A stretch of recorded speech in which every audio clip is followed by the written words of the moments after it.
নয়নমণি তোমাক নহলৈ স্বাগতম জনাইছো আৰু আমি অতি সুখী যে তুমি দেখা গ'ল যে সমস্যাৰ লগত যুঁজি কোনো ধৰণৰ কোচিং চেণ্টাৰলৈ নগৈ বা যাব নোৱাৰি তুমি নিজৰ প্ৰচেষ্টাত আজি এগৰাকী এচিএছ বিষয়া হ'বলৈ সক্ষম হ'লা। মই তোমাৰ সমগ্ৰ বিষয় তুমি কেনেধৰণে সংগ্ৰাম কৰিছিলা, তুমি কিমান পাৰ্চেণ্টেজ পাইছিলা মেট্ৰিকত, কেনেধৰণে তুমি পঢ়িলা, তাৰপিছত কি হ'লগৈ, গোটেই জীৱনটো যদি তুমি ছাত্ৰ ছাত্ৰীসকলক জনোৱা যাতে তোমাৰ জীৱনৰ পৰা তেওঁলোকে উৎসাহ পায়। হয় ছাৰ, সংগ্ৰাম মানে পঢ়া জীৱনত সংগ্ৰাম কৰিবলগীয়া হয়েই আৰু সংগ্ৰাম কৰি পেলাই পঢ়িছোঁ। আৰু মোৰ মতে কি হয়, সংগ্ৰাম কৰি পেলাই যদি পঢ়া হয় তেতিয়া পঢ়াৰ যিটো মমেণ্টাম সেই টেষ্টটো পোৱা যায় যে পঢ়ি পেলাই আমি কিবা এটা যে কৰিব লাগিব। যদি সংগ্ৰাম কৰি পেলাই পঢ়োঁ তেতিয়া আমি যিটো আউটকাম, আমি যিটো ছাকচেছ পাওঁ সেই ছাকচেছটো ভৱিষ্যত প্ৰজন্মৰ উন্নতি কৰিবলৈ বেছিকৈ অৱতীৰ্ণ হ'ব পাৰোঁ যদি সংগ্ৰাম কৰা হয়। আৰু স্কুলীয়া শিক্ষা মোৰ ভাগৰ টাউন মডেল LP স্কুলত হৈছিলে। তাৰপিছত মই নৰ্থ লখিমপুৰ গভৰ্ণমেণ্ট বইজ হাই ছেকেণ্ডেৰী স্কুলৰ পৰা মেট্ৰিক কৰিছোঁ। মেট্ৰিকত মোৰ 46% আছিলে। নেক্সট মই হাই ছেকেণ্ডেৰী লখিমপুৰ কমাৰ্চ কলেজৰ আৰ্টছ ডিপাৰ্টমেণ্টত কৰিছিলোঁ, তাত মোৰ পাৰ্চেণ্টেজ 65 আছিলে। আৰু নেক্সট তাৰপিছত মই গ্ৰেজুৱেশ্যন কমাৰ্চ কলেজতে কৰিছিলোঁ ছ'চিয়লজিত, তাত মোৰ পাৰ্চেণ্টেজ আপোনাৰ 56% আছিলে। আৰু তাৰপিছৰ জীৱনত 2013 চনৰ পৰা মই 13 চনত হাইস্কুল শিক্ষান্ত হাইস্কুল টেটত অৱতীৰ্ণ হৈছিলোঁ, তাত উত্তীৰ্ণ হৈছোঁ। আৰু তেতিয়াৰ পৰা মই এছেৰাকটা বালিজান উচ্চ মাধ্যমিক বিদ্যালয়ত এজন শিক্ষক হিচাপে কৰ্মৰত আছোঁ। আৰু 2018 চনৰ APSC যি পৰীক্ষা হৈছিলে তাত 2018 চনৰ প্ৰিলিমছ দিছোঁ, নেক্সট 19ত মেইনছ দিছোঁ, 20ত ভাইভা দিছোঁ আৰু ভাইভা ৰিজাল্ট এতিয়া ওলাইছে। হয় মই ছাৰ, মোৰ দ্বিতীয় এটেম্প্ট আছিলে, এইটো ছেকেণ্ড এটেম্প্ট আছিলে। হয় হয়। মই আপোনাৰ পৰা এটা কথা জানিব বিচাৰিছোঁ যে বহুতে কোৱা শুনো যে মেট্ৰিকত বা যদি 60 বা 80% পোৱা নহয় তেতিয়াহ'লে যথেষ্ট অসুবিধা হয় বুলি কয় APSC বা এনেকুৱা প্ৰতিযোগিতামূলক পৰীক্ষাত। আপুনি মাত্ৰ 46% নম্বৰ পাইছিলে আপুনি মেট্ৰিকত, তথাপি আপোনাৰ ইমান সাহস আছিল, আপুনি কেতিয়াবা ভাবিছিল যে মই এগৰাকী অসম লোকসেৱা আয়োগৰ বিষয়া হ'ম? নহয় ছাৰ, ভবাটো মই হাই ছেকেণ্ডেৰী যেতিয়া পঢ়িছিলোঁ তেতিয়া ভাবিছিলোঁ, কিন্তু তেতিয়ালৈকে মই গম নাপাওঁ যে মেট্ৰিকত পাৰ্চেণ্টেজটো ইয়াত ডিটাৰমাইন কৰিব। আৰু মেট্ৰিকৰ পাৰ্চেণ্টেজে কেতিয়াও ডিটাৰমাইন নকৰে এজন প্ৰশাসনিক বিষয়া হ'ব নে নহয়। প্ৰশাসনিক বিষয়া হ'বলৈ হ'লে ডিটাৰমাইন কৰিব ক্লাছ 6ৰ পৰা 12লৈকে NCERT ভালকৈ পঢ়িছেনে নাই। NCERT যিখিনি বেছিক বুক, NCERT বেছিক বুকখিনি যদি ফাউণ্ডেশ্যন বনায় তেতিয়াহে প্ৰশাসনিক বিষয়া হ'ব পাৰিব। পাৰ্চেণ্টেজে প্ৰশাসনিক বিষয়া কৰাত কেতিয়াও হেল্প কৰিব নোৱাৰে। কাৰণ পাৰ্চেণ্টেজটো কোনোবা আজিকালি যিবিলাক ষ্টুডেণ্ট আছে তেওঁলোকে সাধাৰণতে কোচিং যদি লয় বা টিউশ্যন যদি কৰে, টিউশ্যন কৰিলেও পাৰ্চেণ্টেজ 80-90 তেনেকৈ আহি যায়, সাধাৰণতে যিটো পেৰট লাৰ্ণিং বুলি আমি কওঁ। আৰু কিন্তু প্ৰশাসনিক বিষয়া হ'বলৈ পেৰট লাৰ্ণিং কৰিলে নহ'ব। প্ৰশাসনিক বিষয়া হ'বলৈ হ'লে NCERT পঢ়িব লাগিব। NCERT মিনিমাম 6 to 12, তেতিয়াহে ছাকচেছফুল হ'ব। তো আপুনি কেনেধৰণে মিলালে, আপুনি যিহেতু শিক্ষক আছিলে, আপুনি কেনেধৰণে পঢ়াটো মিলায়? কাৰণ আপুনি শিক্ষকতাও কৰিব লাগে, ইমান দূৰ স্কুলো যাব লাগে। আপুনি কেতিয়াৰ পৰা প্লেনিং কৰিলে, কিমান বছৰ আগৰ পৰা প্লেনিং কৰিলে, কেনেধৰণে আপুনি পঢ়িবলৈ আৰম্ভ কৰিলে, কি পঢ়িলে, এইখিনি কথা যদি আপুনি অকণমান কয়, কোনে কাৰ পৰা গাইড ল'লে আপুনি? গাইড বিশেষকৈ ক'বলৈ গ'লে গাইড মোৰ ইউটিউব আছিলে, ইণ্টাৰনেট আছিলে। মানে ইণ্টাৰনেটত আপোনাৰ দুটা চ'ৰ্চ আছে। ইণ্টাৰনেটটো সাধাৰণতে ভালতো ব্যৱহাৰ কৰিব পাৰি, বেয়াটো ব্যৱহাৰ কৰিব পাৰি। আমি যদি চিনেমা চাই থাকোঁ তেতিয়াহ'লে টাইমটো এনেই গুচি যাব, কিন্তু তাৰ সলনি যদি আমি ইউটিউবত UPSC বা চিভিলছৰ যিখিনি ভিডিঅ' আছে, চিভিলছৰ ভিডিঅ'খিনি যদি টপাৰ্ছবিলাকে কেনেকৈ কুৱেশ্যন আনচাৰ লিখিছিলে বা তেওঁলোকৰ ষ্ট্ৰেটেজি কেনেকুৱা সেইখিনি যদি চাওঁ তেতিয়াহ'লে কি হয়, আমি উপকৃত হ'ব পাৰোঁ। আৰু টাইমিঙৰ ক্ষেত্ৰত যদি ক'বলৈ যাওঁ, মই ৰাতিপুৱা স্কুল যোৱাৰ আগত 1-2 ঘণ্টা পঢ়ি যাওঁ, আৰু স্কুলত যি ফ্ৰী টাইম পাওঁ, ফ্ৰী ক্লাছত তেতিয়া কমন ৰুমত পঢ়ি থাকোঁ, আৰু ঘৰত আহি পেলাই 2-3 ঘণ্টা পঢ়োঁ। কিন্তু ইয়াত টাইমিঙৰ কোনো কথা নাই। APSC বা চিভিলছৰ কাৰণে সদায় চিলেবাছ চাই পেলাই পঢ়া হয়, সময় চাই পেলাই পঢ়া নহয়। চিলেবাছটো যদি আমি কমপ্লিট কৰিব পাৰোঁ তেতিয়াহ'লে আমি উপকৃত হ'মেই হ'ম।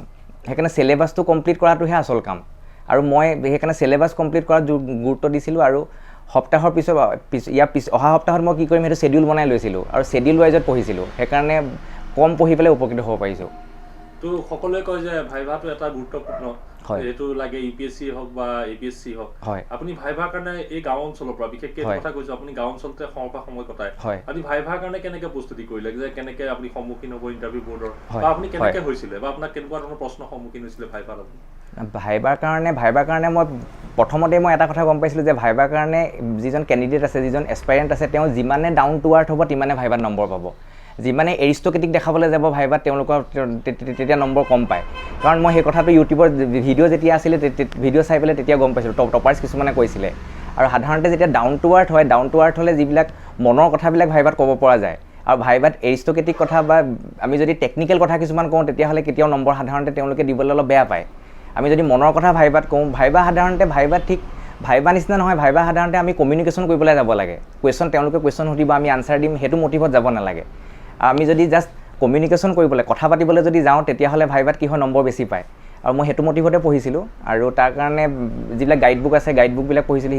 সাধাৰণতে লখিমপুৰৰ কথা মই বেছিকৈ পঢ়ি গৈছিলোঁ ভাইবাত। কি সুধিছিলে বিশেষকৈ তোমাক? মোক আপোনাৰ ভাইবাত লখিমপুৰৰ কথাই সুধিছিলে। লখিমপুৰত কি আছে, লখিমপুৰত ডক্টৰৰ কণ্ডিশ্যন কেনেকুৱা, লখিমপুৰৰ স্কুলৰ কণ্ডিশ্যন কেনেকুৱা, তাৰপাছত NSPC হ'লে লখিমপুৰত কি প্ৰব্লেম হ'ব, তাৰ ওপৰত সুধিছিলে। আৰু ইয়াৰ পিছত সুধিছিলে মোক আপোনাৰ স্কুলৰ কথা সুধিছিলে আৰু নিউ এডুকেশ্যন পলিচিৰ ওপৰত কুৱেশ্যন সুধিছিলে। আৰু এটা কথা সুধোঁ যে আপুনি যিখিনি কিতাপৰ সহায় লৈছিল, হয় হয়, কি কিতাপ আপোনাৰ মেইনলি আপুনি যিকেইখন কিতাপ অতি প্ৰয়োজন বুলি আপুনি ভাবে, বা NCERT খিনি কথা আপুনি ক'লে, আপুনি কি কিতাপ ভাবে যে এতিয়াৰ পৰা যদি এজন ক্লাছ 9-10 ল'ৰা ছোৱালীয়ে ভাবে যে মই এগৰাকী ACS বিষয়া এখন, কোনখিনি কথা তেওঁ ফ'ল' কৰিব লাগিব? কোনখিনি কথা ফ'ল' কৰিব লাগিব ছাৰ? যিটো চিলেবাছ আছে, প্ৰথম কথা চিলেবাছটো উলিয়াই প্ৰিণ্ট আউট কৰি ল'ব লাগিব। চিলেবাছটো প্ৰিণ্ট আউট কৰি পেলাই চিলেবাছত যিবিলাক কি টপিক থাকে, ছাপ'জ হিষ্ট্ৰী আছে, পলিটিকেল ছায়েন্স আছে, ইকনমিক্স আছে, জিঅ'গ্ৰাফী আছে, এই 4টা কি টপিক হয়, কি টপিকবিলাকৰ কাৰণে এখন বেলেগ ছেপাৰেট বহি বনাই ল'ব লাগিব। আৰু যিটো চিলেবাছ আছে, চিলেবাছটো বহীখনৰ ওপৰত চিপকাই লগাই ল'ব লাগিব, মানে বহীখন মেলোতেই যাতে চিলেবাছটো দেখে। প্ৰথম কথা, কিতাপখন জনাৰ আগত চিলেবাছটো গোটেইটো মনত থাকিব লাগিব। কাৰণ চিলেবাছৰ যিকেইটা কিৱৰ্ড আছে, যিখিনি পইণ্ট আছে, পইণ্টৰ পৰাহে কুৱেশ্যন আহিব। আৰু হিষ্ট্ৰীৰ কাৰণে তামিলনাডু ষ্টেট বৰ্ড যে আছে, তামিলনাডু ষ্টেট বৰ্ডৰ 11 ক্লাছ আৰু 12 ক্লাছৰ হিষ্ট্ৰী 2খন কিতাপ আছে, সেই 2খন কিতাপ পঢ়িব লাগে। জিঅ'গ্ৰাফীৰ কাৰণে কি হয়, জিঅ'গ্ৰাফীৰ কাৰণে NCERT 11 and 12 সেই 2খন পঢ়িলেই হৈ গ'ল। পলিটিৰ কাৰণে লক্ষ্মীকান্ত ছাৰৰ কিতাপ বুক এখন আছে, কিন্তু লক্ষ্মীকান্ত ছাৰৰ বুকখন সাধাৰণতে বাল্কি হয়, বহুত ডাঙৰ হয়, সেইকাৰণে ৰংগৰাজন বুলি কোৱা বুক এখন আছে, সেই বুকখন সাধাৰণতে সৰু হয়।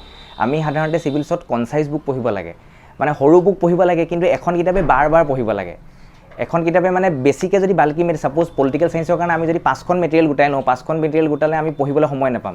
এখন মেটেৰিয়েলে গোটাব লাগে, ভালকৈ পঢ়িব লাগে। আৰু ইকনমিক্সৰ কাৰণে সঞ্জীৱ বৰ্মা ছাৰৰ কিতাপ মই পঢ়িছিলোঁ। আৰু মেথছৰ কাৰণে ৰিজনিং আছিলে, ৰিজনিং 30 Days Maths Wonder বুলি চুলতানচন পাব্লিকেশ্যনৰ কিতাপ এখন আছিলে, সেইখন কিতাপৰ পৰা প্ৰস্তুতি চলাইছিলোঁ।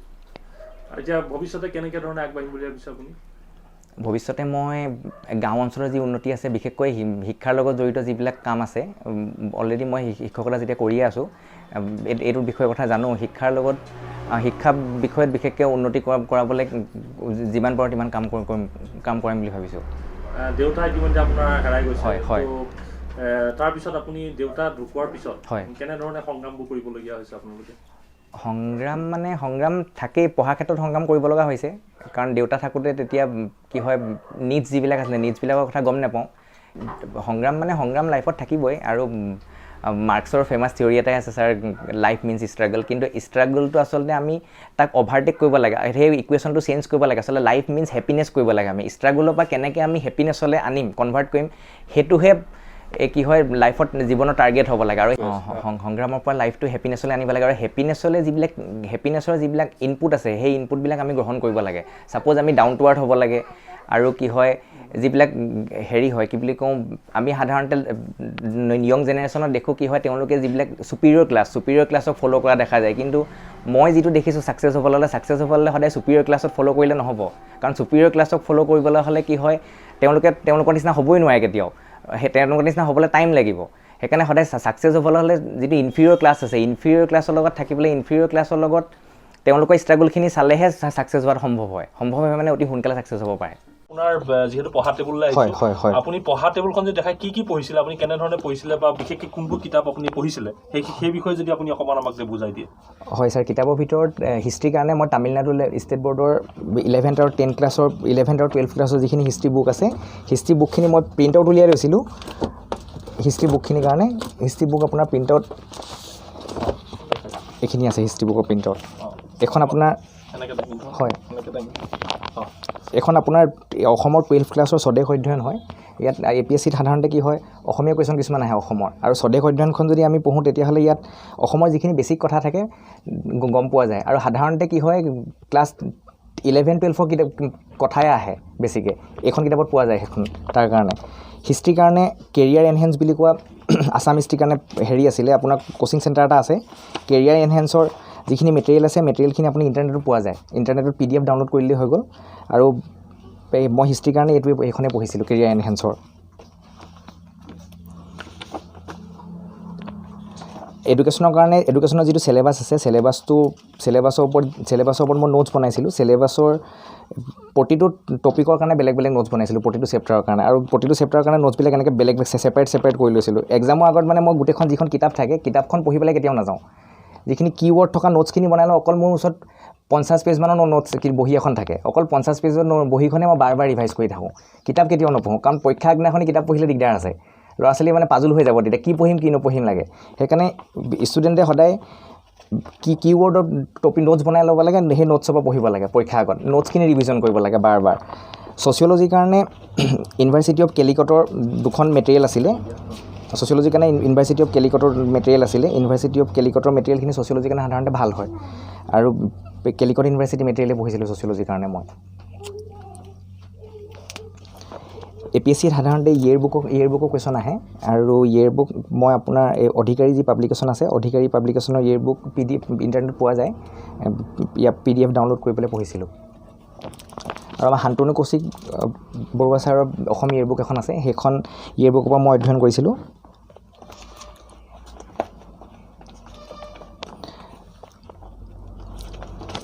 আৰু তাৰ পাছত ছাৰ APSCত কি হয়, সাধাৰণতে আগৰ বছৰৰ কুৱেশ্যন কমন পৰা দেখা যায়। সেইকাৰণে পাছ কৰিবলৈ হ'লে লাষ্টৰ যিটো 10 years কুৱেশ্যন, লাষ্টৰ শেষৰ 10 বছৰৰ কুৱেশ্যন আমি ফ'ল' কৰিব লাগে। আৰু 10 বছৰৰ কুৱেশ্যন কি হয়, APSC অফিচৰ সন্মুখত কিনিবলৈ পোৱা যায়, আগফালে বিক্ৰী কৰে, তাৰপৰা কিনি আনিলেই হৈ গ'ল। আৰু কিনি আনি পেলাই সেইখিনি ফ'ল' কৰিব লাগে, আৰু কোনখিনি কুৱেশ্যন চিলেবাছত অহা নাই সেইখিনি পঢ়িব লাগে। পলিটিৰ কাৰণে এখন বুক আছিলে, এই ইণ্ডিয়ান পলিটি। কিন্তু ইণ্ডিয়ান পলিটিখন গোটেইখন পঢ়িলে নহ'ব। সাধাৰণতে ছাত্ৰ ছাত্ৰীয়ে ভুল কৰে যে এই কিতাপখন গোটেইখন পঢ়ে, আৰু গোটেইখনৰ পৰা কুৱেশ্যন নাহে। সাধাৰণতে ইণ্ডিয়ান পলিটি কিতাপখনৰ পৰা মাত্ৰ 40% চিলেবাছ কভাৰ কৰিলেই হৈ যায়। ইয়াত চিলেবাছবিলাক মাৰ্ক কৰি ল'ব লাগে, মাৰ্ক কৰাৰ পিছত যিকেইটা মাৰ্ক কৰিব লাগে সেইখিনি পঢ়িলেই হৈ গ'ল। কোনকেইটা আহে বিশেষকৈ এইখনৰ পৰা? এইখন কিতাপৰ পৰা সাধাৰণতে মই ইয়াতে মাৰ্ক কৰা আছিলে। এখন কিতাপ সাধাৰণতে বাল্কি হয়। ইয়াত যিটো 3 number 4 number chapter, 3 number unit 4 number unit, 3 number unit 4 number unit, next আপোনাৰ 5, 7, 8, নেক্সট আপোনাৰ 9, 10, 11,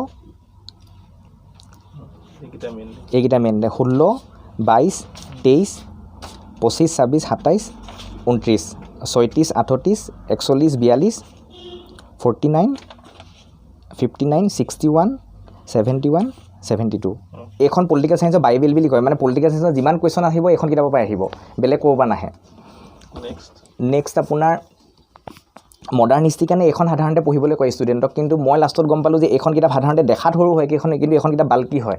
আমি মানে ডাঙৰ কিতাপ কেতিয়াও পঢ়িব নালাগে, আমি সৰু কিতাপ পঢ়িব লাগে, কিন্তু বাৰ বাৰ পঢ়িব লাগে।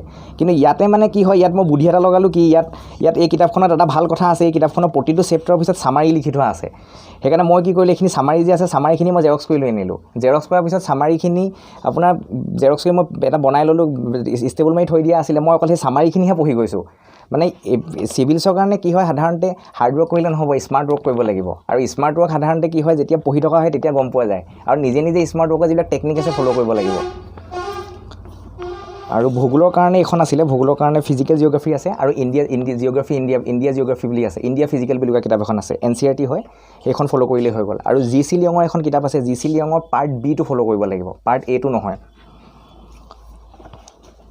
এনভাইৰমেণ্টৰ কাৰণে এইখন কিতাপ, এনভাইৰমেণ্ট শংকৰ IAS হয়, কিন্তু এইখন কিতাপ সাধাৰণতে অলপ টান হয়। আৰু যদি ইয়াতকৈ আমি ইজি পঢ়িবলৈ বিচাৰোঁ তেতিয়াহ'লে ইগনো এনভাইৰমেণ্টৰ মেটেৰিয়েল কিছুমান থাকে, সেই মেটেৰিয়েলখিনি ফ'ল' কৰিলেই হয়।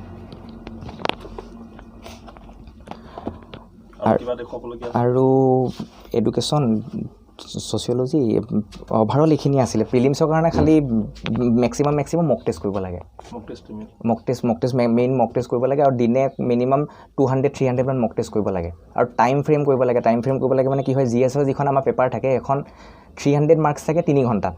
সেইকাৰণে টাইম ফ্ৰেমটো ঘৰতে কৰি যাব লাগে। মানে মই এটা কুৱেশ্যন 16 মাৰ্কৰ থাকে, 16 মাৰ্কৰ কুৱেশ্যনটো মই ঘৰতে প্ৰেক্টিছ কৰি গৈছিলোঁ যে 16 মাৰ্কৰ 10টা কুৱেশ্যন থাকে, 160। মই ঘৰত টাইম ফ্ৰেম কৰি গৈছিলোঁ যে 10 মিনিটত এটা কুৱেশ্যন শেষ কৰিব লাগিব।